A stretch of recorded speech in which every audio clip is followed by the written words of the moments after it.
So the product I'm talking about is a high gas barrier product, plastic, EVOH resin. Our product is called AVOL. We were actually the first company in the world to produce this. We're a Japanese company called WILLIAM REAY, and we started in 1972, and today we are still 60% of the production in the world. And I think you saw this morning another presentation on EVOH, so I'll go through the science quickly. The important thing to notice, it's a copolymer, and all of the function is happening here in the vinyl alcohol. So it has very, very high barrier, has very, very high chemical resistance, but it dissolves in water, and it's very, very difficult to process. So what we do is we make a copolymer with ethylene, and then this allows you to co-extrude and to use this plastic. So when we say barrier, what is it barrier against? It's barrier against gas, and especially oxygen.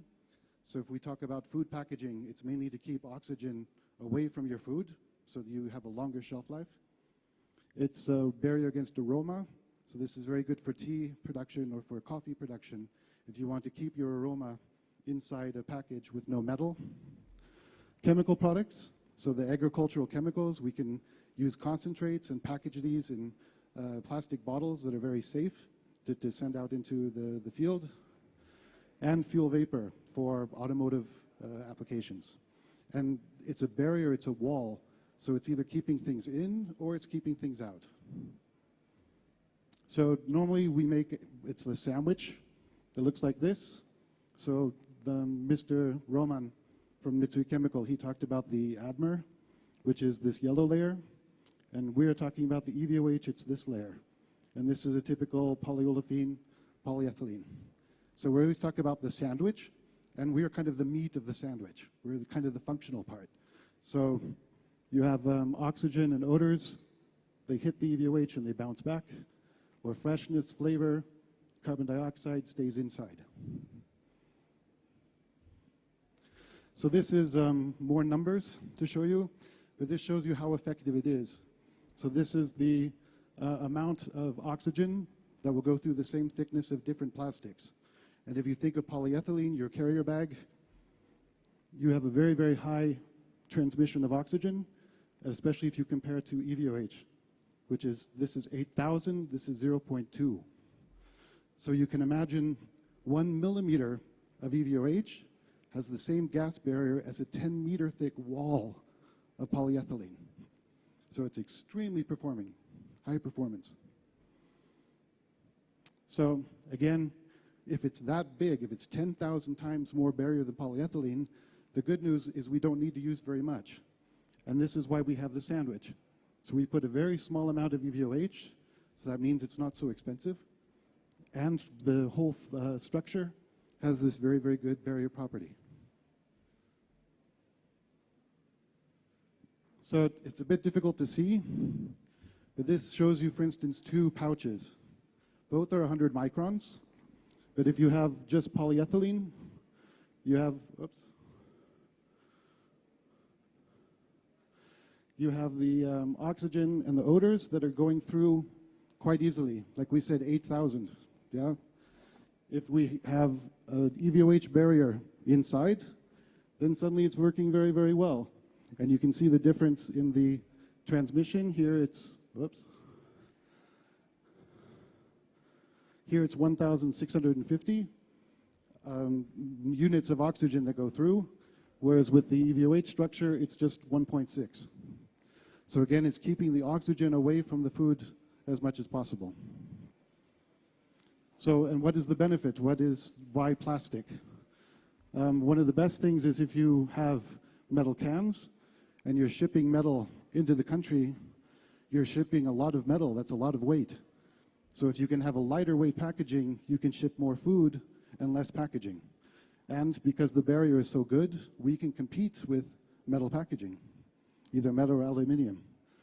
Also glass, same thing. Glass is very heavy and it can break. Whereas with the plastic packaging, it's squeezable, it's lightweight. You can use it with a metal detector for safety. So you have many advantages. Here is also for metal glass for wine. And you can put into the bag-in-box, unbreakable, and you're transporting goods, you're not transporting packaging. So these are the typical applications. Where do you want to keep oxygen away from food to avoid the waste? Meat, fresh meat, takes so much resources to produce meat that you want to really avoid the waste as much as possible. So even if the packaging is slightly more expensive, it will never be as expensive as the loss of the meat.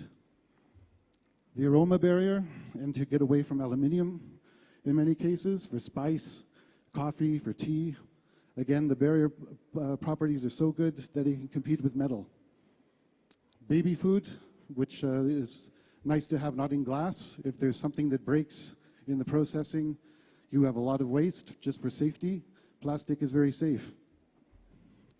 For the bottles, squeezable, and you don't have to put antioxidants into the ketchup or into the tomato paste. So not only does the shelf life longer, but the quality of the food that you're packaging is also better because you don't need these antioxidants to protect the food from the oxygen ingress.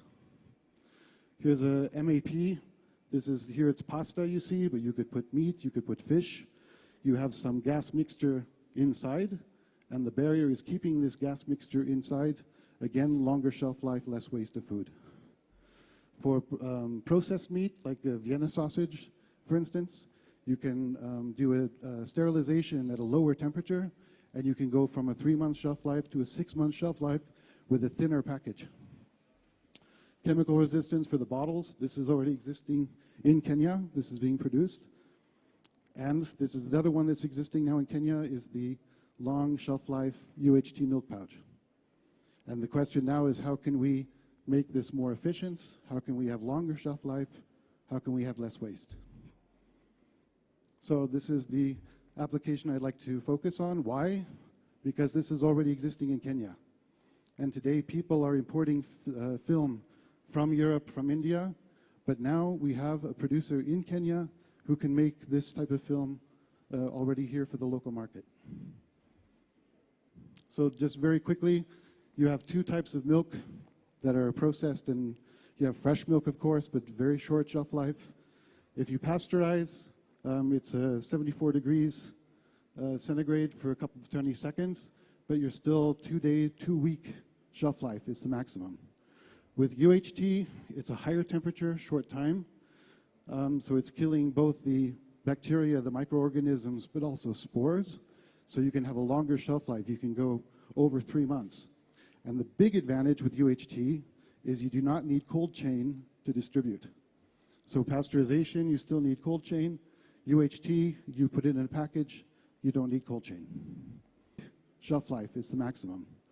With UHT, it's a higher temperature, short time, so it's killing both the bacteria, the microorganisms, but also spores, so you can have a longer shelf life. You can go over 3 months. And the big advantage with UHT is you do not need cold chain to distribute. So pasteurization, you still need cold chain. UHT, you put it in a package, you don't need cold chain. If you look at the types of packaging for UHT, many people know the carton, and this is a relative cost. So this, of course, this is different in every country, but many people are putting the UHT in the carton, which is expensive, and it's more expensive than just a pasteurized carton, which doesn't need the barrier. But if you make a pouch, a pasteurized pouch, of course, is the cheapest, but maybe you get 1 month shelf life. You can put EVOH into the pouch, you get a barrier pouch, and you go from 1 month to 3 month shelf life. So again, you're avoiding the waste, and the addition in cost is quite small. And in any case, a barrier pouch will always be cheaper than a barrier carton. So here I go. I showed this before, and again, this explains if you have just a pasteurized pouch, it's just polyethylene. You still have a big oxygen ingress coming in, and so maybe 1 month is the maximum shelf life you can get, even with the UHT milk inside.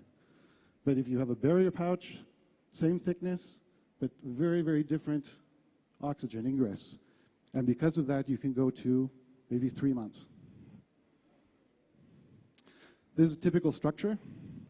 So my colleague from Nippon Hosei, he talked about the 5 or the 7 layer structure. The good news is, as I mentioned, there's already a company in Kenya making 5 layer structures for UHT milk pouch. So they have some black to keep the sunlight out and some white for the color. But here in the middle is our EVOH, and that is giving all of the protective barrier function to the pouch structure. And again, already in Kenya. And in the future, of course, the more layers you can make, the cheaper it can be and the more sophisticated. But this is already a fantastic place to be starting. So again, the advantages of the pouch, if you compare to a carton for UHT milk, there's only 6 grams of materials for the packaging. It's very lightweight compared to 24 grams for a typical carton. But compared to the monolayer pouches, as I said, you have a much longer shelf life, and the avoidance of the loss helps make up for any small difference in the cost of the pouch. This is a pouch that we developed in Brazil. So we have actually lots of experience with UHT in other countries. I'll show you some more. This one is from Colombia.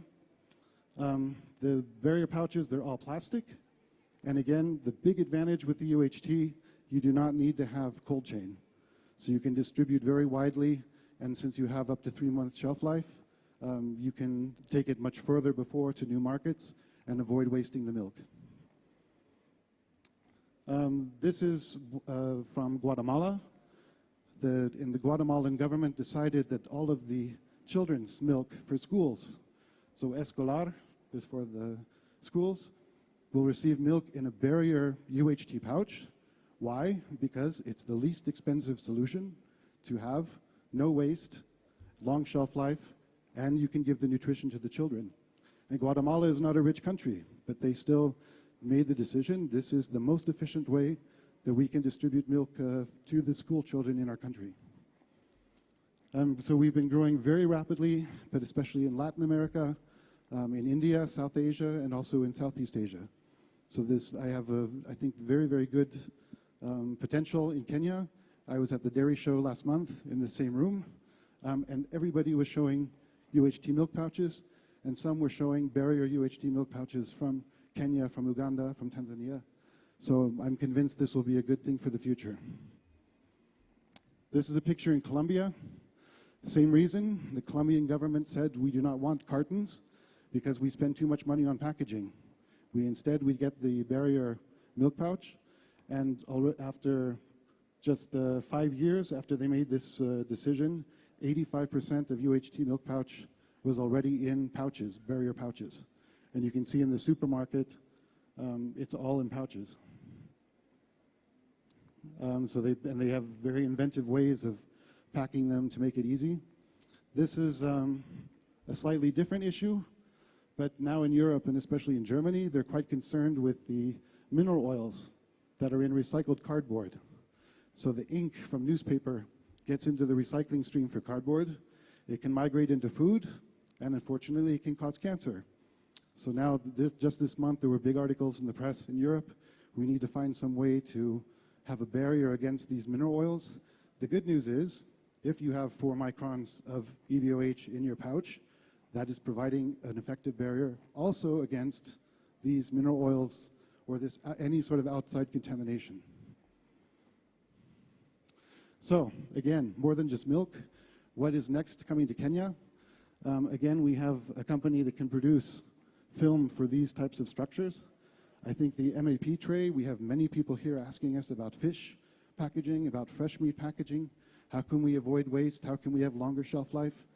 And again, by making such a tray with the food inside, you can avoid the waste. Again, the processed meat, same thing. You can have a thinner thickness, less packaging, lower sterilization temperatures, and longer shelf life. So you win on many, many different places. And also the spice, the coffee, and the tea packaging because of the aroma barrier. So whatever aroma or you have inside stays there. This is a small pouch. If in the tea industry out there, you should recognize this. It's a typical bulk tea bag for export. And usually it's aluminum inside. The problem is you put your tea in, you wrap a rope around it, and as Roman mentioned earlier, if you fold aluminum, if you flex aluminum, it's very easy to get pinholes or some sort of crack, and then you lose your barrier property.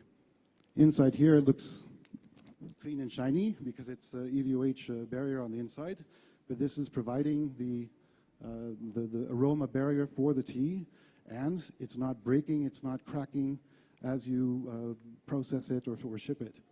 And we have several projects going on in India and in China using this type of bag, but I think Kenya is even bigger tea exporter than China is. Yeah.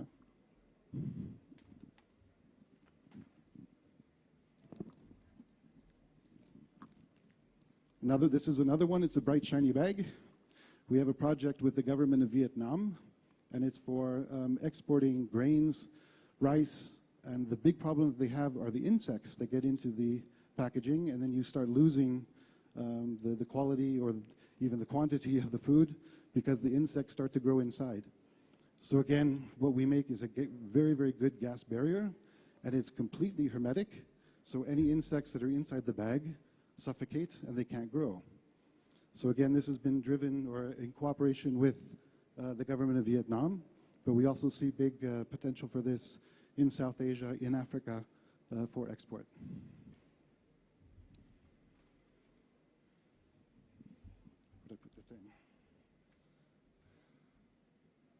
So that was my presentation. Just briefly on my company, we are Japanese, so I am officially Japanese today. I hope you understand my English. But we are the world's largest producer, as I mentioned, of the EVOH resins, of PVOH resins, POVOL. We have production in Japan, Europe, and the US, but of course we are active all over the world. So this is our production site, you can see. And I am based in Antwerp, in Belgium. We have a technical center also in Antwerp, where we help all of our customers in Europe, Africa, Middle East area. And we're coming down more and more often now that this technology is starting to take off in Kenya. So I would recommend, if you're interested, please come to our stand. We're at 21, but we also have a very comprehensive website, avalevioh.com. Please go to the Europe section because I'm writing the website, so that's where the most information is in English in the European side. We have our local contact in Nairobi, so please come and meet him, Mr. Joseph, at 21. And if you have any questions, please do not hesitate to contact our local contact. Thank you very much.